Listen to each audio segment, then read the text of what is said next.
एकजना पात्र दुर्गा परसाईजी, जो उहाँ आफ्नो इच्छा अनुरूप कहिले कोसँग मिल्ने, कहिले कुन पार्टीमा आबद्ध हुने, कहिले फुट्ने कार्य गरिराख्नुहुन्छ। ठिक छ, त्यो उहाँको व्यक्तिगत स्वार्थ मतलबको कुरा हो।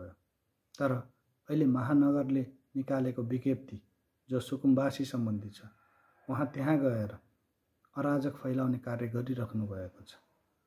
यदि कसैले घर भत्कायो भने उसको घर तिमीहरू गएर भत्काइदिनु।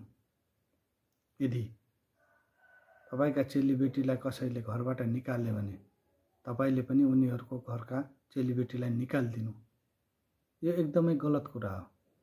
के सरकार छ, कानुन छ देशमा? होइन भने यो कानुन अनुरूप नै हो त? कारबाही हुनुपर्ने हो कि होइन? कानुन सबैका लागि बराबर हो कि होइन? तर यहाँ समस्या हाम्रो देशको कानुन उच्च पदस्थका व्यक्तिहरू भन्दा नि तपाईँ हामी जस्ता साधारण व्यक्तिहरूको कुरा गर्दछु म। के सधैँ हामी यस्तै परिचालित भइराख्ने हो त? हामी सच्चिनु पर्दैन? हामी नै आफ्नो मतलब र स्वार्थका लागि लागिरहेका हुन्छौँ, जुटिरहेका हुन्छौँ, फुटिरहेका हुन्छौँ। अनि यस्तै अराजक फैलाउने व्यक्तिहरूले त्यसको प्रयोग किन नगरून् त? हामी जहिले पनि परिचालित किन भइरहेका हुन्छौँ? यस्ता परिचालकहरू पनि कोहीबाट परिचालित भएका हुन्छन्, जो अदृश्य शक्ति होला, जसलाई हाम्रो क्षमता छैन देख्न सक्ने, थाहा पाउन सक्ने। तर कहिले सुन्नुभएको छ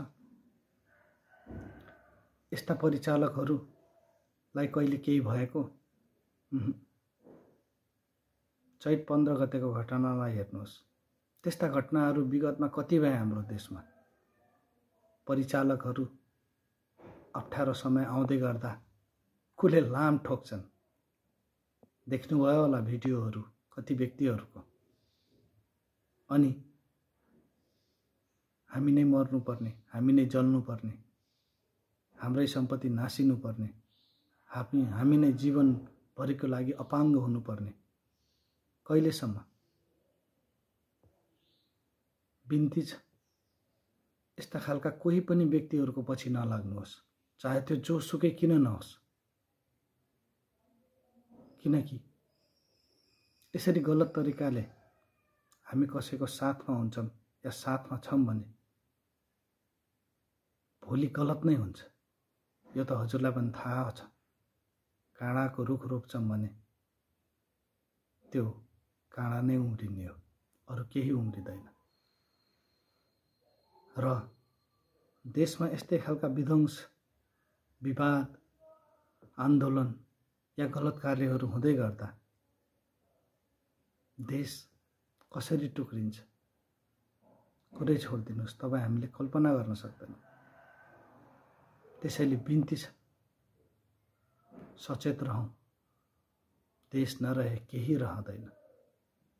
धन्यवाद।